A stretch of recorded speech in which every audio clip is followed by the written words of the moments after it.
aí, pessoal, estamos começando mais um Espia na Rádio aqui na Rádio Hora 10, exatamente às 3h15 da tarde do dia 25 de julho de 2022. Hoje, recebendo Marco Aurélio Pinagé. É isso, Marco? Pinagé? E por isso que eu perguntei aqui, porque eu fiquei meio confuso, mas pra gente começar um pouco hoje sobre esse universo da música, né? O Marco foi pro universo da música, que teve uma passagem aqui na Casa de Roda 10 que foi muito importante, a gente vai conversar sobre tudo isso. Mas hoje nós estamos aqui, João Lucas, Pedro Linhares, boa tarde. Eu aqui e a Manduca Paulo para falarmos sobre tudo isso. Bom, primeiramente seja bem-vindo ao nosso espaço, acho que a Casa de Roda 10 é uma casa que já tá aí no seu coração, mas seja bem-vindo novamente. A rádio também, né? A gente deseja uma boa tarde, mas a gente quer entender como foi que começou, sabe, essa vontade de fazer música, enfim. Quando foi que Marco decidiu entrar no mundo da música? Boa tarde, colegas, todo mundo. Faz um tempo já, muito tempo, quando eu ainda era criança, via meu avô tocando de uma forma caseira, com os colegas deles, assim, e tal. Eu já ficava muito curioso em criar. Meu negócio sempre foi criação, seja na música ou desenho. No desenho não tenho muito talento para isso. Sim. Por isso foi mais pro lado sonoro mesmo. E fui estudar outras coisas, mas sempre aquela inquietação, né? De querer estudar música, de querer conhecer, sempre aquelas vozes assim, acho que quem é músico entende, você tem aquilo dentro de você e quer expressar de alguma forma. E aí que a minha colega Karina Toledo, Sim. pianista, ela me apresentou aqui a casa e desde então só consegui evoluir ainda. Eu fico muito curioso porque a gente está falando um pouco do processo de criação, da composição, que para muitas pessoas é algo muito complicado, muito complexo. Por que você sente que para você é algo mais fácil? Como foi esse processo? Talvez seja mais simples o ato de criar do que analisar o próprio processo criativo. Mas o importante é que você tenha um conhecimento, lógico, depois de qualquer processo, de algumas peças, Sim. de algumas aulas, a gente está falando de composição, mas também poderia ser uma interpretação musical de um pianista, de um violinista, enfim. Então, não é que seja mais fácil, é que é mais natural em mim. Entendi. Mais do que qualquer outra coisa, mais do que ir a um banco, pegar uma fila, mais do que até falar com pessoas, até dar entrevistas, criar. Mas até que ponto, sabe? Porque eu fico pensando assim, a gente tem um processo na música que ele é muito importante, que é esse processo do processo mesmo, que quando eu falo que você tem que pegar uma partitura, analisar, até que ponto isso pra você é criação e deixa o lado autoral do compositor que fez a peça? Tudo criação. Tudo criação? Tudo criação. Você sempre teve essa permissão, assim, porque a gente sabe que isso é uma coisa que no mundo da música muitas vezes tem uma limitação, mas você sempre se permitiu? Sim, tem uma coisa que o pessoal fala muito sobre a pré-composição. Isso a gente falando de uma peça musical, por exemplo. Sim. Eu vou mais pelo lado que a partir do momento que você tem a apreensão de fazer uma composição, você já está criando. Entendeu? Você já está em processo composicional. Se aquela sua ideia se materializa numa obra musical ou não, outra coisa. Ela pode ficar guardada em você e servir como rascunho para uma outra coisa, para uma outra peça futuramente. Sim. Mas a partir do momento que você tem a apreensão, que você se propõe a compor, você já está compondo. Aí também não importa se você está compondo música erudita, se está compondo um forró, um funk, um rock, não interessa. Você já está em um processo criativo. A partir dali, daquela apreensão, que você tem aquele primeiro contato com a sua ideia, tudo que vem depois pode ou não interagir com essa sua ideia, pode ou não modificar essa sua ideia. Então, é uma coisa que, para mim, está tudo muito unido ali. Então, não é porque você entrou aqui na casa tocando qual instrumento? Para tocar qual instrumento? Piano. Mas não, eu entrei, na verdade, querendo tocar piano, porque eu já estava lá em casa, não sabia para onde ir, não sabia onde... Eu tinha largado tudo o que eu estudava, para a profissão da família, etc. E fui atrás de aula de piano. Eu tinha um teclado que só funcionava as 3 teclas, tinha um violão que só tinha uma corda. E eu comecei tocando naquele... E o autodidata, ele vai até um certo ponto. Depois disso, ele fica ali estacionado e tinha aquela sede de continuar. Conheci a Karina, ela me trouxe para cá, só que aqui, na época, eu não me recordo bem, mas acho que a tia Regina não dava aula para alunos homens, alguma coisa assim. Tinha alguma coisa desse sentido. A aula de piano, ela sempre foi muito requisitada e tinha pouca vaga. Sempre foi assim, realmente. Muito. Também pode ter sido isso. Não faz muito tempo. Pra eu entrar, foi um processo realmente também complicado, assim. Mas foi natural, deu tudo certo. Mas foi teu primeiro instrumento, só pra gente se situar aqui? Foi, o piano foi. Então, quando eu entrei, aí me direcionaram pro violino. Era o Rafael, excelente músico, incrível. Aí comecei as aulas de violino, mas sempre dava uma fugida, entrava numa sala. E aí, uma dessas vezes que eu entrei na sala, sem permissão, a tia Regina me viu tocando e pediu para eu voltar. E a gente começou ali um processo e tal. E foi assim. Isso é uma coisa muito legal, porque a gente acabou de entrar num ponto que eu acho que é muito particular aqui da Casa de João Dedé, é que eu acho que os alunos de piano, assim, porque a tia Regina, ela tem um processo enfim, didático que... Sim. É uma coisa metafísica mesmo, assim, não tem explicação. A gente não sabe como acontece, mas acontece e dá tudo certo. E como a gente estava aqui conversando um pouco, você ficou meio nervoso com entrevistas, que a gente trouxe, fique mais aqui falando um pouco da gente também. Então vamos entrar um pouco na história de cada um na Casa de João Dedé. Eu entrei aqui na casa no violão, na verdade no inglês, mas eu queria, entrar numa aula de música. Entrei no violão, não gostei. Fiz um ano, assim, não saía do lugar, não conseguia. E eu vi o piano, eu não fazia a minha ideia do que era um piano, assim, mas eu achava muito bonito. Então eu cheguei, assim, todo mundo falava que era muito difícil a aula de piano, sabe? Então eu cheguei na tia Regina, eu acho que, digamos, uma quarta-feira, eu conheci, acho que a Tiele, e eu falei com a Tiele pra perguntar se talvez desse certo, porque a gente fazia inglês juntos. Daí ela falou pra eu falar com a tia Regina, daí eu falei. Uma coisa, assim, super despretensioso mesmo, porque eu sabia que a chance era muito mínima. Mas daí no sábado, assim, de eu ter falado com ela no corredor ali perto da cozinha, eu já tava com a certeza, ela veio me falar que ela ia dar aulas mesmo sendo muito concorrida. E depois de um tempo, a gente começou numa coisa que eu não sentia que eu tinha um domínio, que era a música, mas no piano eu comecei a ter um desenvolvimento, sabe? Eu não sei como, mas eu comecei a progredir. E isso, eu quero saber se isso aconteceu com você também. Aconteceu. A tia Regina, ela tem uma percepção muito grande quando ela vê alguém, que ela vê que tem alguma coisa ali nessa pessoa, não importa o que seja, ela vai lá e insiste na pessoa, ela se empenha, faz com que a pessoa se empenhe. Foi minha primeira aula, né, de música, eu não tinha tido até então. E ela acreditou muito no meu talento quando eu pensava que eu ia ficar à deriva, assim, entendeu? Ela que me direcionou para fazer a faculdade, que eu terminei recentemente, de composição, né? Então, eu devo muito a ela. E sim, teve essa parte mais, vamos dizer assim, abstrata do encontro com ela. Você se sente realmente um aluno da tia Regina, é uma coisa diferenciada. E como foi? Só uma dúvida, Yamandu, porque você falou que conheceu a casa e tudo mais, você foi aluno da casa, e eu tô com a dúvida de que ano você entrou aqui, você conheceu a casa, porque provavelmente a casa de hoje... Tava aqui. Exatamente. E tu falou ali, antes da gente começar a entrevista, que tu lembra do Yamandu pequeno e o Yamandu não lembra de tu, então como assim? Qual ano é? Qual ano mas você ele entrou muito, e saiu, mais ou menos? Ele era muito pequenininho. Caraca, essa pergunta... Deixa eu ver, acho que foi 2015.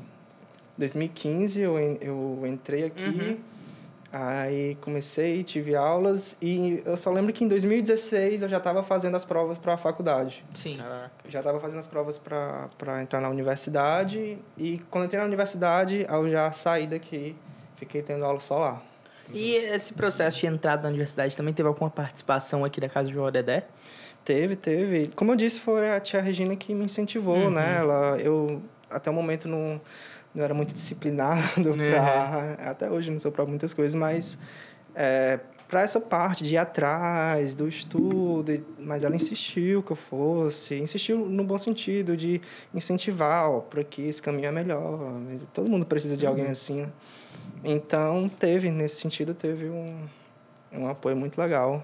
E você entrou em composição, né? Como é esse mundo da composição? Porque eu conheço a faculdade de música. Como é? É inacreditável. Porque, normalmente, assim, para você entrar em composição, você tem que... Não é sentir um chamado, não é uma coisa tão abstrata assim. Você tem que, pelo menos, ser uma pessoa que gosta de criar, que, enfim, né?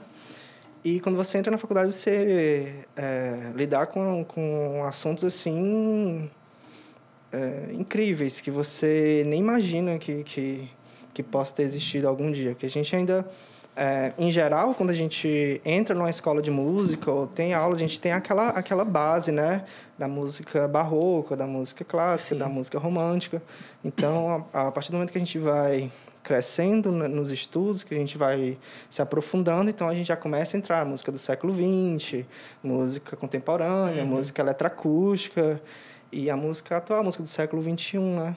E isso abre muito a mente da gente assim, para outras coisas, para novas sonoridades, para um novo jeito de ouvir música, de debater sobre música. Eu acho que a nossa cabeça realmente está muito fechada, porque eu acho que esse mundo é muito amplo. Da composição é muito amplo. Então, a gente quer entender. Vamos, assim, de um começo, do pilar da composição. O que é que se aprende, o que é que se tem ali na faculdade? Sim.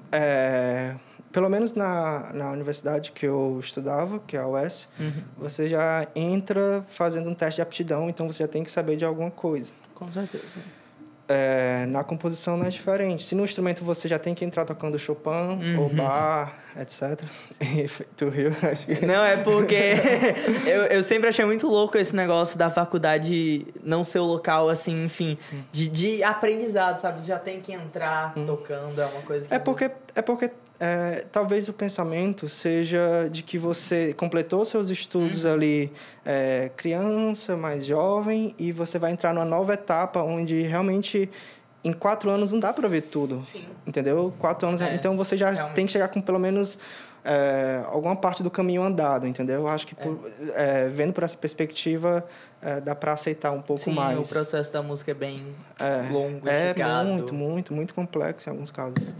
Então, como eu estava dizendo, a composição, você já chega com alguma peça. Alguma peça, não sei. Pode ser uma peça sua para violão, para piano, não importa também muito a estética, né? Desde que você tenha expressado ali as suas ideias. Esse é o importante na composição, você expressar suas ideias, não importa.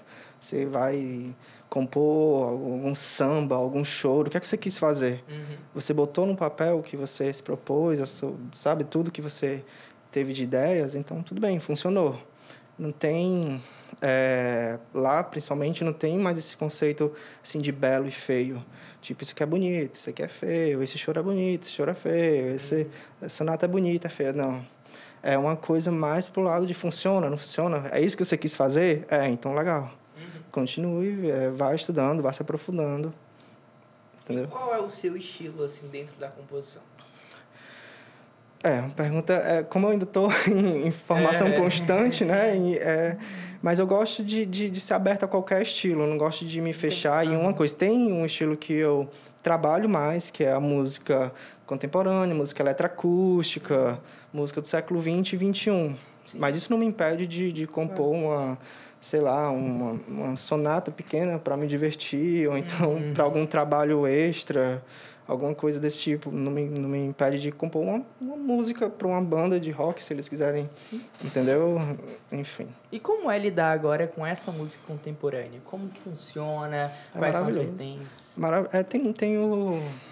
Como todo tipo de música que não é da cultura de massa, tem os seus desafios, né? Com certeza. Então, eu não faço a peça pensando no que eu vou ganhar, o que muitas pessoas vão ouvir e que vou receber elogios, etc, etc. É uma coisa diferente. Então, as pessoas acabam que algumas não entendem, algumas ficam super curiosas, algumas vão demorar a perceber o que eu quero passar, etc, etc.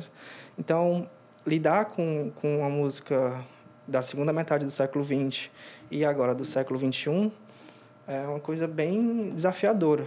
Sim. Por vários motivos. A gente vê muito forte o processo da música erudita já ter um certo se consolidado, né? Não tem uma coisa mais concreta hoje, socialmente falando, sabe? Não é aquela coisa do consumo em massa, porque a gente sabe de como é uma coisa que muitas vezes é muito elitista, a gente sabe de como a música realmente massa, ela tá ali no topo, e o contemporâneo às vezes é muito mal visto. A gente tem muito essas vertentes. Como é lidar com uma coisa que tem um preconceito aí realmente muito forte? Eu não acho que seja mal visto, eu acho que é mal incompreendido, seria o termo certo. Porque para você não gostar de alguma coisa, você tem que ouvir, experimentar.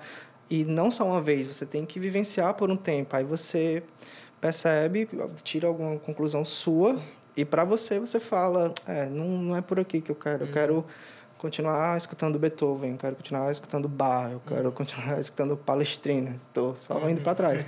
Mas, assim, você precisa experimentar. O problema é que a maioria das vezes não tem essa degustação dessa sonoridade nova, não tem essa vivência, só tem como você falou, um preconceito, não no sentido de chegar a escrachar a pessoa que está fazendo, mas de se distanciar mesmo, entendeu? E, na verdade, é uma sonoridade que vai dizer muito do nosso tempo, né? Porque ruído de ar-condicionado, ruído de mesa de som, isso é o que está acontecendo hoje. A gente vai chegar no futuro e, como é que se fazia música no século XXI? Era com banda de rock. A banda de rock é desde a década de 60 já, entende? Ou antes, sabe? É o que era Beethoven, que rolava Beethoven já faz mais de um século, entendeu? Muito mais. 2 séculos, então, só que ele morreu. Então, é complicado. Você tem que... principalmente, me senti muito apto a fazer esse tipo de som. Gostei desde a primeira vez que eu vi, já tinha muita inquietação sobre isso, como seria fazer música assim. E quando eu conheci meus professores da universidade, só fez expandir. Tem uma coisa que eu acho muito difícil não entrar em pauta hoje em dia, quando você fala do consumo. As pessoas têm que consumir para compreender, por mais que seja mal compreendido hoje em dia, mas a compreensão vem a partir, enfim, do contato com aquilo. Mas como é que hoje em dia a gente pode ter esse contato de uma forma mais direta, quando a gente tem, tipo, tantas e tantas e tantas composições novas e tantas coisas? Como é que esse contato pode ser mais natural? Você fala de alguém que quer consumir esse tipo de música ou alguém que quer tocar esse tipo de música? Não, que quer consumir. Como não é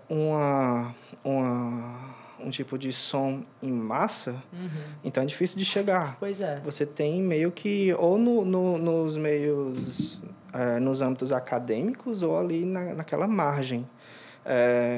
Ou você conhece alguém da faculdade que faz esse som, ou você vê no YouTube, alguma rede social indica por sorte, alguma coisa assim.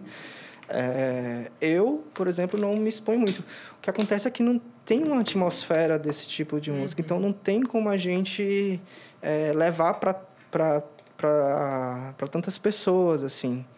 Então, a partir do momento que vão se formando novos músicos e que esses músicos se propõem a fazer esse tipo de música, aí sim vai levando mais a mensagem da música contemporânea, a música do século XX, XXI, para todo mundo. Mas até chegar nesse ponto, realmente é um pouco difícil de achar.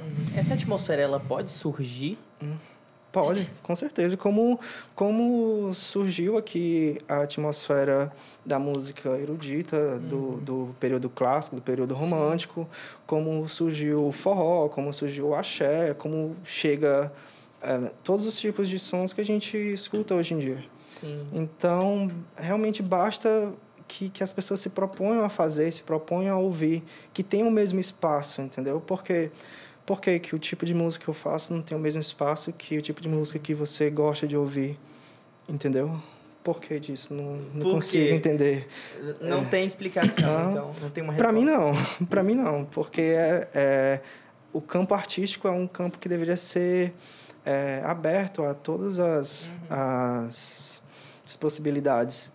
Eu consigo ver o motivo do porquê, sabe? Mas não a razão, entende? Qual seria, Bruno? Eu acho que o motivo que a gente tem hoje em dia é realmente essa coisa que eu sinto muito forte, de estar muito preso a muitas coisas e por mais que a gente tente furar essa bolha, ainda vem algo que resgata a gente para aquilo que a gente está preso, sabe?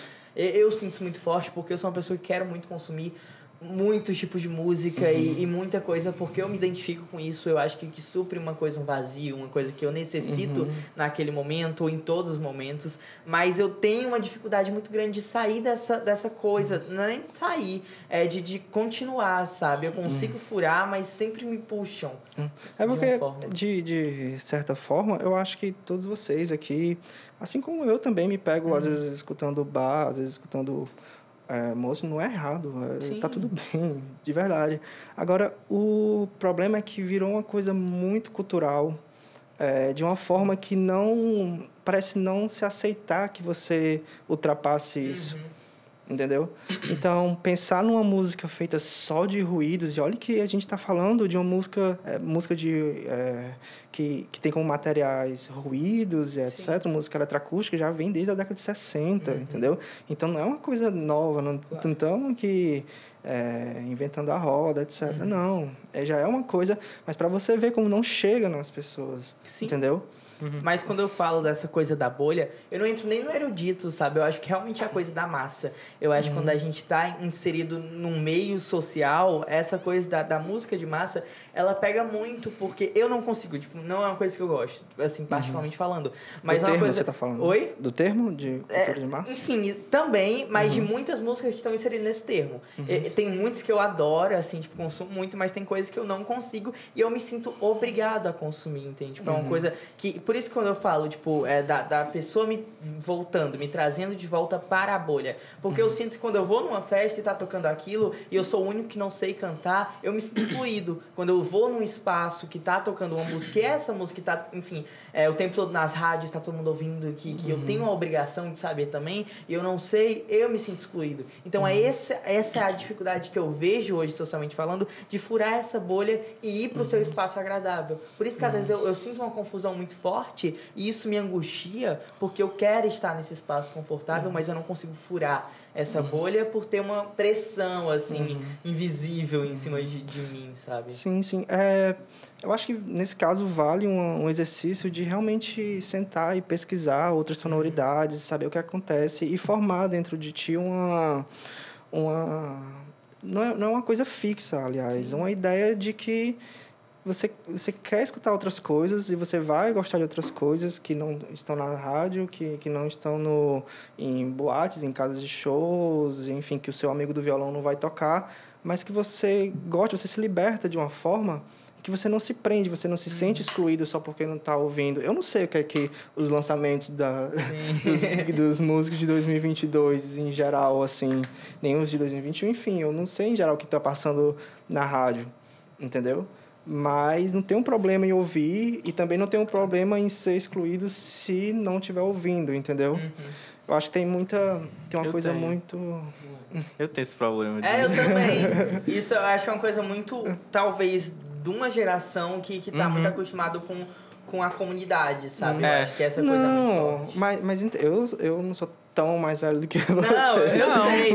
Mas eu falo que é uma coisa que a gente tá muito preso, as coisas da aceleração, a gente precisa de aceitação. Sim, mas por que não usar isso para, ao invés de se retrair e ter algum tipo de negação, por que não expandir o que você está aprendendo para outras pessoas? Por que não mostrar para outras pessoas que existem novos sons, novas sonoridades, etc., entendeu? Então, a partir do momento que você começa a encarar, por exemplo, você falou de ser bombardeado por como fala? Tem o Instagram, tem o YouTube... Tem o TikTok. Bom, principalmente o TikTok. Principalmente. Que vem bombardeia você de vários sons que você, às vezes, nem quer ouvir. Isso é uma questão muito, né? Então, mas, em contrapartida, você tem, por exemplo... Olha esse ruído. Vamos fazer silêncio. Você também é bombardeado por sonoridades que você não presta atenção, que elas podem virar um som legal se você for trabalhar em cima deles, entendeu? Um freio de um carro, um ruído, uma coisa que você possa fazer no computador, que você possa gerar no computador. Então, vale mais exercício de abrir a mente para o som que está ao redor, porque se de um lado a gente tem as redes sociais, de uma forma bem forte, lhe mostrando coisas direto, você tem a parte acusmática do som, que é o som, que é quase aquela história da onipresença sonora, que está em todo canto. O som está em todo canto, você não consegue parar de ouvir. Se você fechar as portas do carro e ficar dentro do carro, você consegue ouvir o seu batimento, por exemplo. Então, você não para de ouvir, entendeu? Então, da mesma forma que tem um lado da balança, tem outro. Basta você mesmo abrir a sua cabeça e ver, poxa, o que é que eu posso fazer com isso? Será que esse som tá aí à toa? Entendeu? É uma coisa realmente muito terapêutica, assim, pra você com você, realmente coisa de se olhar no espelho, porque tem essa coisa de aceitar muitas coisas. Isso é muito legal quando a gente fala de música, porque eu acho que a música em si já é um processo terapêutico, assim, sem mais nem menos. O processo de fazer música ou de escutar Pode ser um música. Caos também. Exatamente. Não, mas quando eu falo de terapia, eu não tô falando só do bem-estar, não. Sim, Eu acho que sim. terapia é muito mais amplo do que só aquela coisa zen. É, quando eu tô numa coisa que eu me sinto, assim, num processo de terapia, eu acho que não tem nada zen acontecendo ali. Geralmente é o caos mesmo, aquela coisa de me encontrar, de me entender, ou de não aceitar, ou de aceitar. Isso é uma coisa muito legal. Mas eu fico pensando, você que entrou nesse mundo da composição, eu queria saber qual o seu objetivo, assim, realmente, de se firmar no que, fazer o que, para quem. Criar, simplesmente criar. Eu tenho aqueles micro-objetivos de vou entrar no mestrado agora, vou percorrer o mestrado, possivelmente doutorado, enfim, vou participar de competições, vou continuar dando aulas, etc. Mas o que eu tenho dentro de mim, que ninguém pode tirar, e para onde quer que eu vá, enfim, é a criação. Entendeu? Esse é o meu principal objetivo. É pelo que eu vivo e, socialmente falando, não tem nada que me faça desfocar assim, desse caminho. Nem que me interesse mais do que isso. Como são essas competições? Eu fiquei meio curioso. Não, competições do âmbito composicional mesmo. Sim. Tipo... não sei, uma competição que premie alguém que faça música clássica, romântica para orquestra sinfônica. Legal. Também tem categoria de música eletroacústica, tem categoria para música contemporânea. Tem algumas competições por aí. Esse mundo da composição eu acho muito legal, porque você tem que ter um conhecimento muito amplo da música, porque você está compondo. E tem que não bastante. enfim, tem que ser... Hoje é para um piano, amanhã é para uma orquestra, depois é para, enfim, o que for. E como é, assim, lidar com todos esses instrumentos e com toda essa complexidade e vastidão que é a música? Isso é uma coisa interessante, porque quando eu cheguei para minha primeira aula de composição, eu cheguei com um livro de física. Eu não tinha instrumentos, então eu compunha desse jeito. Eu pegava um gravador do celular, pegava um gravador do celular da minha mãe, e o gravador do celular de mais alguém, e eu gravava, por exemplo, um barulho de um vento tocando nas folhas, e outro barulho de uma torneira, e juntava os três e ficava ouvindo assim, feito um bobo, assim, olhando aquilo soar, porque eu não tinha meios para juntar aquilo num programa, num software de edição, de som, etc. Não tinha ainda, sabe? Então, quando você não sabe ainda... Você tem toda a ideia, mas não sabe como fazer aquilo, como botar para frente, você inventa muita coisa. Você tem que inventar aquele processo de exploração, toda essa investigação, todo esse processo criativo é muito rico. Esse processo criativo, antes de lidar com esse assunto, foi... por uma perspectiva bem aceitável, foi bem mais rico do que até a metade do percurso meu na composição, onde eu tive que meio que deixar isso de lado e estudar Bach, Mozart, que também foram muito importantes. Isso tem que deixar claro. O estudo da galera antiga também é muito importante para você conhecer, para você saber como é que faz, etc. E agora, no final do curso final, assim, na metade para o final do curso, eu volto a tratar disso, uma coisa que eu vinha desde o começo, sabe? Volto a lidar meio que com aspectos que fogem da música tradicional, do jeito que eu fazia antes, mas sem saber antes, né? Sem um amparo, assim, de técnicas e de um conhecimento mais vasto. E eu fiquei impressionado, assim, de como a gente volta às raízes, às vezes, né? Eu gostei muito desse assunto, dessa música fora do tradicional. E eu queria saber para você, Marco, qual a importância de fazer essa música? Primeiramente, para mim, para satisfazer alguma fome que eu tenha, que eu não consigo ficar quieto, que eu tenho que estar sempre criando. Depois, eu acho importante que a gente não perpetue só um tipo de música. Eu acho isso muito importante, que a gente não fique só na música erudita, ou que a gente fique só na música popular. Talvez nem devesse ter essa barreira. Que a gente não fique só no samba, no choro, enfim, que a gente dê espaço para tudo. Sim. Eu acho que uma boa forma de dar um espaço para tudo é não deixar que perpetue só uma estética musical. Então eu componho para mim, componho para que eu não vou dizer uma luta, mas que esse caminho chegue se abra para outras pessoas também, para outros alunos que estão chegando na composição agora, enfim. Eu acho muito legal quando a gente fala desse assunto, mas a gente não tem uma percepção por não conhecer. Eu queria saber se a gente tem uma coisa no YouTube sua ou de algum artista que você goste, que faça esse trabalho. Tem no SoundCloud tem alguma música. Como? Se quiser. Onde? SoundCloud. É no Google. Ah, sim. Qual é? SoundCloud. É isso aí. Aí, se botar aqui no direto lá, vai aparecer alguma coisa minha. Tem pouca coisa ainda tô... Mas elas todas têm algum conceito, alguma explicação, ou elas são um processo intuitivo, natural? Acho que são coisas que estão meio que misturadas, Sim. né? Processo intuitivo, algum conceito. Essa aqui, principalmente. Madrigais de vidro. Vamos lá. Conhecer um pouco.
Então acabamos de ouvir um pouco aí uma composição de Marco Aurélio Pinagé, como é? Pinagé, acertei, enfim.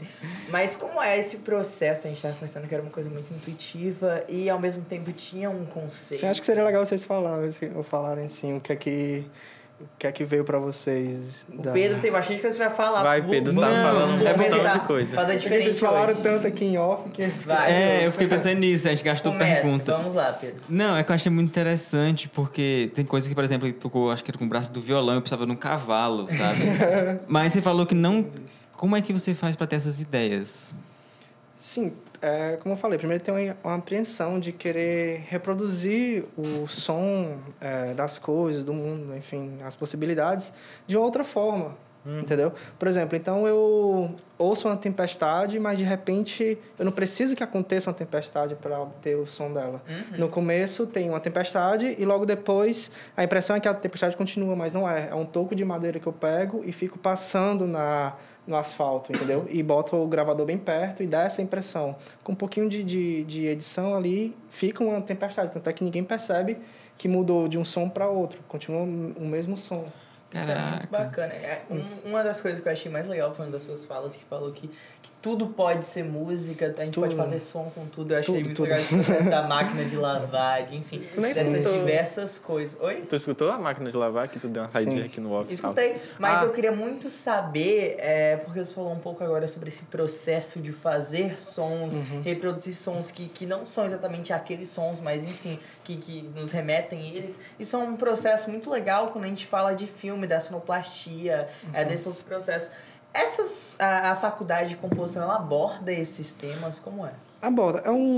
Na verdade, tem que ter cuidado para não confundir um tipo de música que não é, vamos dizer, popular, ou então que tem a voz, etc., com música de filme. Sim. Então, hoje em dia, você pergunta para alguém que tenha nascido, sei lá, depois da metade do século passado, você mostra uma sinfonia e a pessoa, a primeira coisa que vai dizer, parece aquele filme, não sei o quê. Não é bem assim, sabe? As músicas clássicas existiam bem antes dos filmes. Sim, bem antes. Não, eu só dúvida mesmo por que surgiu esse nome Madrigais de Vidro. Sim, no final da peça e durante a peça meio que mostra a sonoridade que leva esse título. Na verdade, quando eu ia dar aula e até mesmo lá em casa, eu escutava muito sons do vento no vidro. Sabe quando o vento bate no vidro e dá aquela uivada como se fosse um lobo? Um assobio. Assim, um assobio. E eu achava aquilo incrível, que parecia que a janela estava suplicando alguma coisa, madrigais disso, sabe? Porque o madrigal é uma coisa bem dramática, na maioria das vezes. Então, eu liguei uma ideia a outra e... Entendi. Legal. Porque 9 minutos a nossa geração tá acostumado a músicas de 2 minutos agora, tá tudo sendo cortado, tá tudo sendo muito rápido. Essa é uma questão... Por que 9 minutos? Essa é uma questão legal, porque assim, o que... A quantidade de ideias que eu tive coube em 9 minutos, entendeu?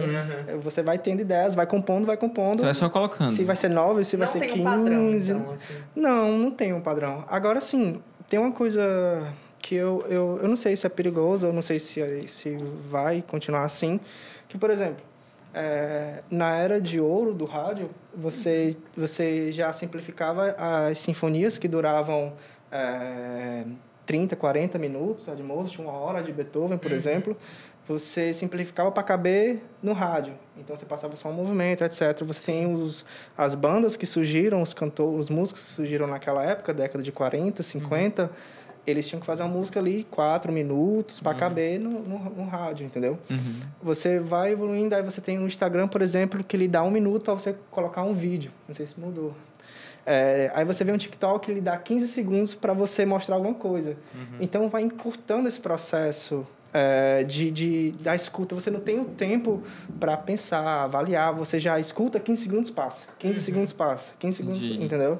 Tem uma coisa muito bacana que eu ouvi num podcast, estava a Trush e Tracy, elas estavam conversando um pouco sobre... Uma época elas eram DJs, hoje elas são cantoras, mas tem uma coisa muito bacana que elas falaram, que é que o DJ hoje é muito difícil por conta que ele faz muito mais do que só, enfim, colocar o pendrive ali, colocar as músicas. Ele traz um processo de ensinar, de educar quem está ouvindo, educar a música. E trazendo um pouco a sua música, eu queria saber se você também tem essa vontade, a parte dessa arte, de educar o ouvinte, porque a gente vê aí muitos processos muito bacanas, porque hoje em dia a percepção musical, muitas vezes, ela tá muito confundível, sabe? Quando a gente vê uma música que muitas vezes não tem letra, ou que traz essa coisa mais instrumental, ou com sons, é uma coisa que a gente vem se educando. Isso acontece? Sim. Eu não tenho um intuito, até porque não tenho um conhecimento tão vasto assim para educar a partir disso. Por enquanto eu estou naquele processo de criar. Talvez eu estudando mais e me aprofundando mais consiga ensinar, enfim, passar de um jeito que você consiga entender, que não seja uma coisa que fique sempre no ar, apesar de ser uma vertente que pede que fique no ar. Mas isso é bacana também. Talvez o próprio fazer desse tipo de sonoridade seja um exemplo. Por exemplo, o compositor, quando ele começa um processo desse, ele é, ao mesmo tempo que ele grava, ele vai lá e edita, ele lidar com... Por exemplo, eu tive que conversar com a Karina, que é pianista, com a Érica, que é uma soprano lá da UFC, com o flautista. Então, o compositor grava, o compositor edita, o compositor vai lá e lida com o músico, com o instrumentista, entendeu? Então, ele fica com a multitarefa. Ele não é só um compositor, assim, que senta, escreve a partitura e manda lá para os músicos tocarem. Ele participa de tudo. Então, o processo vira parte do compositor e o compositor vira parte do processo. Sim. Falando um pouco dessa partitura, a gente estava conversando sobre a anotação. Como é a anotação dessa música? É opcional. É importante que pode não ter. A ideia de partitura... do jeito que a gente conhece, que da música erudita, até mesmo da música contemporânea, já é algo meio ultrapassado, né? Uma coisa que você tenha que seguir à risca, assim, senão você não é você não é um intérprete. Então, assim, tem uma notação para música eletroacústica, que vai mais pro lado do... Acho que é Denis Maro, o nome do cara... Tem um professor também que já mexeu muito com isso, mas basicamente você pega desenhos geométricos e tenta explicar aquela sonoridade através deles, entendeu? É meio difícil assim de explicar. É melhor algum dia que a gente sentar e conversar direito e mostrar. E agora que você trouxe um pouco dessa notação, eu fiquei curioso se isso é feito ao vivo ou também pode ser feito ao vivo. Pode. Na verdade, é bem mais interessante que seja feito ao vivo. A performance disso é muito legal. É incrivelmente legal, entendeu? Não, é que o que você falou é que essa música toda gira em torno de uma nota só. Como é porque você explicou pra gente aqui no off, mas para as pessoas, como é que isso funciona? Na verdade, nem é nota, é a sonoridade, a frequência de Lá bemol. Essa parte da cultura da nota, ser Dó, Ré, Mi, Fá, Sol, também é uma coisa que a gente pode ver de uma outra perspectiva. Então, por exemplo, eu não pego agora... Eu pego a nota Lá bemol e transpasso por várias coisas, por uma máquina de lavar, por um harmônico, por um violão, pela voz da cantora, e o pensamento fica girando em torno daquilo. Caraca, mas por exemplo, quando você grava a máquina de lavar ali, você sabe que nota tá tocando, você vai mudar aquilo ali? É uma coisa de percepção, eu também fiquei muito curioso. Às vezes você arrasta uma cadeira e ela faz um som. Se você tem um ouvido muito apurado, muito educado, eita, aquilo ali é um Fá, aquilo é um Sol... Então, assim, essa foi uma das primeiras apreensões que eu tive quando eu escutei a máquina de lavar. Não nessa parte do tom, mas pela parte rítmica, porque ela fazia aquela batida constante. E logo eu pensei, e se eu pegar essa batida e defasar, colocar uma em cima da outra várias vezes, o que é que acontece, entendeu? Mas, por exemplo, eu faço sons com a corda do violão quebrando e esse som resulta numa nota X. Então, eu posso pegar aquela nota e editar. Posso colocar meio tom acima, meio tom abaixo, um quarto de tom. Então, eu posso fazer o que eu quiser. É como se eu pudesse abrir aquela nota e ver o que é que tem ali dentro. Tô entendendo. É um mundo, porque você tem, por exemplo, o Dó, que ele não é só o Dó, simplesmente. Ele é o Dó, é outro Dó, aí tem um Sol, tem outro Dó, aí depois tem o Mi, enfim. Tem a série harmônica completa que você pode trabalhar aquilo tudo. E isso é basicamente assim que é o pensamento que é feito. Isso que eu perguntei do ao vivo, porque eu achei um processo muito único para conseguir reproduzir o tempo todo da mesma forma, sabe? Eu acho que quando a gente tem a gravação, é claro, a gente consegue repetir, mas no ao vivo dá para ficar reproduzindo, trazer essa máquina de lavar, quebrar uma corda de violão. Aí entra uma questão muito legal, é que todo momento é singular. Sim. E a música também tende a ser assim, singular. Então, as performances vão ser diferentes. Se eu te der uma partitura de uma balada de Chopin para tocar, balada número 1 para você, balada número 1 para você, vocês vão tocam no mesmo dia, tocam em dias separados, não importa. Sempre vai sair diferente, entendeu? E é isso que talvez a partitura cobre um perfeccionismo que não seja mais tão preciso assim, sim, sabe? Não seja algo que realmente, nossa, tem necessidade mesmo de ser perfeito do jeito que está ali. Eu acho que não. Você não vai tocar do jeito que está ali 100%, em 100% das vezes. Ele não vai fazer isso também. Entendeu? Até que você coloca o seu sentimento, né? Você não toca robotizado. Ou pode colocar sentimento, ou pode não colocar. Enfim, o importante é que você tenha autonomia para saber o que tá fazendo. É como compor. Você vai fazer um funk. Você compôs o que você estava propondo a fazer? Você colocou a sua ideia no papel, ou na batida, ou seja lá onde for?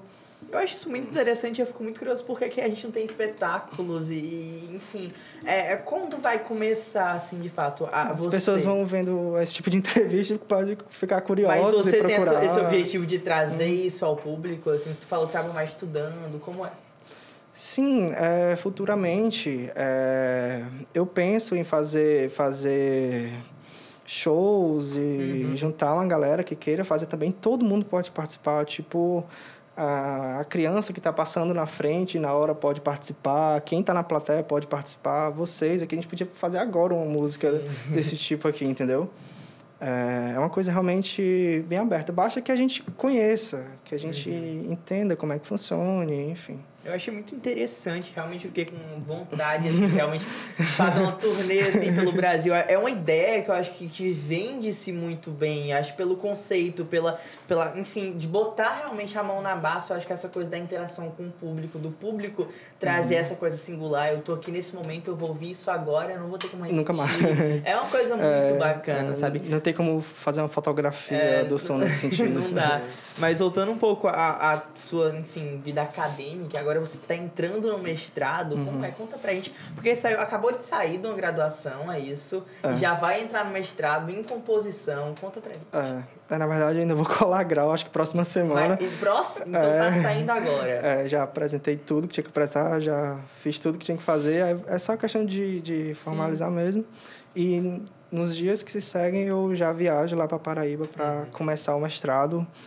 E não sei como vai ser. Com certeza vai ser incrível, mas é um desafio também. O que é que significa, assim, fazer um mestrado em composição?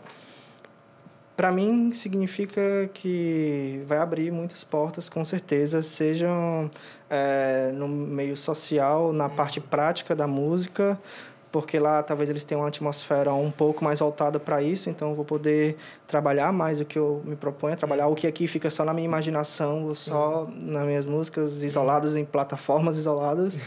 Lá eu vou colocar em prática, entende? E depois voltar para cá ou ir para outro canto, mas sempre carregar isso. Então, para mim, significa essa parte de botar a mão na massa, de fazer. Sim. Mas não tem uma coisa especializada nesse mestrado? É realmente composição, assim, em geral? Não, porque é um mestrado de composição, mas é por esse lado, processo criativo de música experimental, entendeu? E, no meu caso, mais voltado para a região do Nordeste. Isso é muito bacana porque a gente tem sons e o pessoal chama de barulhos, muitas vezes aqui, muito interessantes. Eu acho que a nossa região, que se faz, até ritmicamente falando, é uma coisa muito vasta. Como é que você explora isso?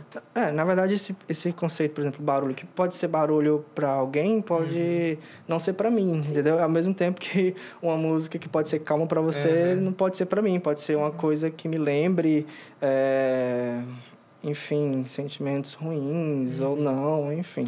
Então, é esse tipo de conceito que também está um pouco ultrapassado. Cai muito naquele negócio do belo e do feio, né? Essa música é belo ou feio, mas por que tem que ser belo ou feio? Sim. Sabe? É mais assim, funciona ou não funciona? Você quis fazer isso? Fez, certo. Não é mais assim, belo e feio. Ah, essa sonata é bonita, essa sonata é feia. Não cola mais esse pensamento, é bem antigo.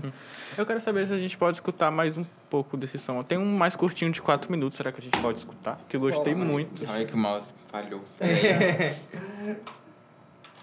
Fazer um som com o barulho do mouse. Tem uma peça que se chama Desconcerto. Eu li um pouco dos nomes. Você sugere ela pra gente escutar agora? É porque, na verdade, a história é engraçada. Eu gravei no concerto da orquestra. Essa aí.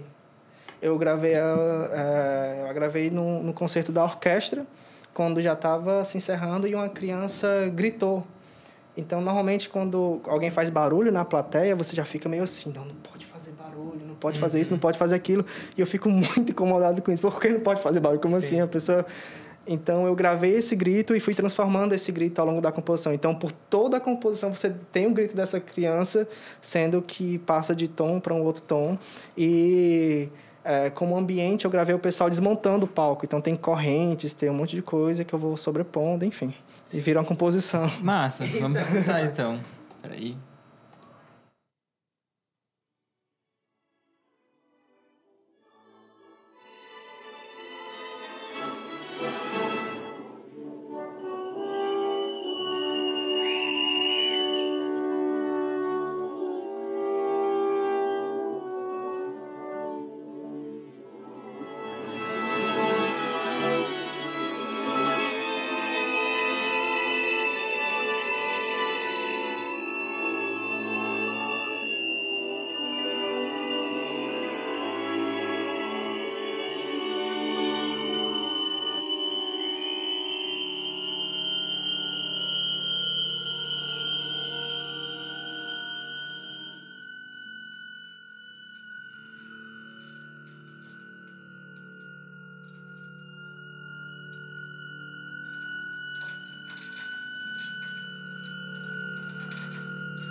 Acabamos de ver um pouco mais aí das composições de Marco, mas a gente está aqui quase encerrando e sabe uma coisa que eu acho fundamental, acho que essa forma de arte, as novas formas de arte, qualquer que seja, elas inspiram mais pessoas a fazer e, enfim, instigam mais pessoas a fazer. Então eu quero que você deixe para essas pessoas que estão entrando nesse mundo da música, da composição, umas palavras, o que se deve fazer, o que se não pode perder. Conta aí pro pessoal.